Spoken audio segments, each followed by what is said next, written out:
খাগড়াছড়ি থেকে কক্সবাজারে কোনো গাড়ি না থাকায় আপনাকে চট্টগ্রাম ঘুরে যেতে হবে। চট্টগ্রাম থেকে কক্সবাজার গিয়ে পৌঁছি রাত 1টায়। হোটেল স্প্লেন্ডে কিছুক্ষণ বিশ্রামের পর সকাল 6টায় আমরা রওনা হই জেটি ঘাটের দিকে। MV-12 আউলিয়া শিপে সেন্ট মার্টিনের অগ্রিম টিকিট করা ছিল। আমরা একে একে সবাই উঠতে শুরু করি এবং গাইতে শুরু করি, এই পথ যদি না শেষ হয় তবে কেমন হবে বলতো।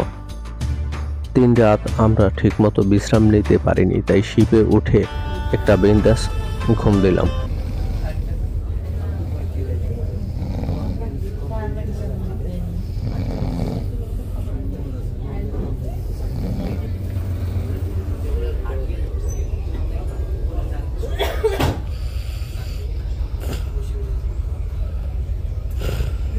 সূর্যের আলো পানিতে পড়া মাত্রই পানি যেন নববধূর সাজে সেজেছে, আর দর্শনার্থীরা মজেছে গানের আড্ডায়, তাসের খেলায়, কেউ কেউ তো চিত হয়ে রৌদ্র স্নানে ব্যস্ত।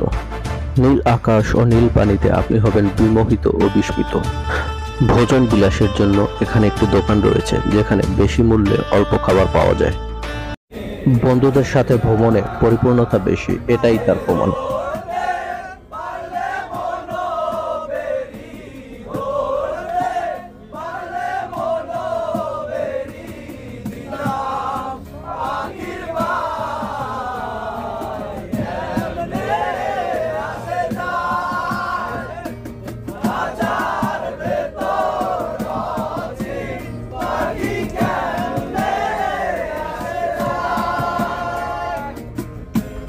সেন্ট মার্টিন বোধহয় চলে এসেছি। দূর থেকে ছোট্ট দ্বীপটি দেখতে পাচ্ছি।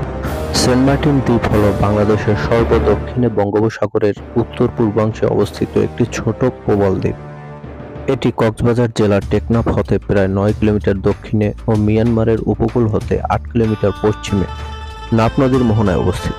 এটি নারিকেল জিঞ্জিরা, দারুচিনি দ্বীপ বা দেড়দিউসা দ্বীপ নামেও পরিচিত।